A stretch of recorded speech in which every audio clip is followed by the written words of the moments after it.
I have focused on environmental stuff all my career, what we generally call green logistics. And it's more or less about how companies can work with their logistics and become greener, more environmentally friendly. And what we always do in our environmentally related research is that we add the profitability aspects. So we let economy and environment go hand in hand. Otherwise, it won't be a sustainable solution. We research many different types of companies. So we research the big ones like DHL, Schenker, and in Sweden PostNord. Of course, they are big forwarding companies that also engage smaller type of hauling companies. So we also research the hauling companies. And we also research all these companies in the context of the larger logistics system. So we also include the shippers in terms of the shippers themselves or in terms of their demands. So it's a big system of interconnected companies, basically. And I would say there is no restriction for which logistics companies we could take into consideration because everybody is contributing more or less. If you take a longer perspective, I would say 10 years or so, yes, there are. It's a general requirement that the companies should be certified according to ISO or similar certifications. It's a general demand that they should offer carbon reports for their customers, for instance. It wasn't 10 years ago in the same extent. Over the past few years, I don't see any big things have happened.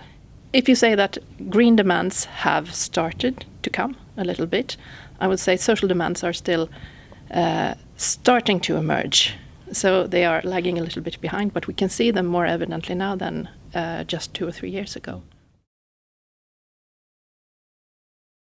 If the shippers would put these demands forward, some of the logistics companies would respond in a very positive way. Most of them would, I guess, follow, maybe not directly, but of course, if the customer demands it, they will supply. It would, of course, make those companies that are forerunners, market leaders, and there are a few that are really good, I would say, but most of them are quite hesitant in their adoption of new green initiatives. It must be yes to that question.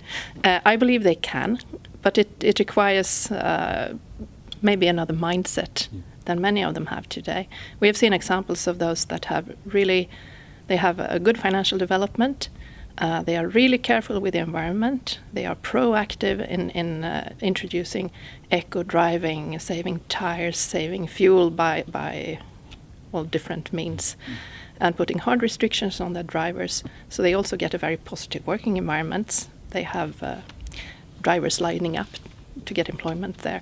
So they have really united all these types of demands. One very big condition for those companies is that they can have a long-term commitment, and they are not so dependent on the relatively short-term contracts that the shipper offer today, which in turn is a restriction for most companies who want to develop a more sustainable business.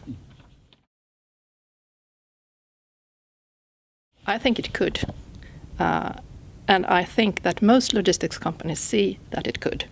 The question is if they dare to take the step, if they have the financial strength to invest in knowledge, in equipment, in training, and so on. Most logistics companies are prepared for this to happen some occasion, but nobody can tell when it will happen. And I guess that when it happens, it will be like an avalanche. Demands will grow quite rapidly when you can see that it's possible.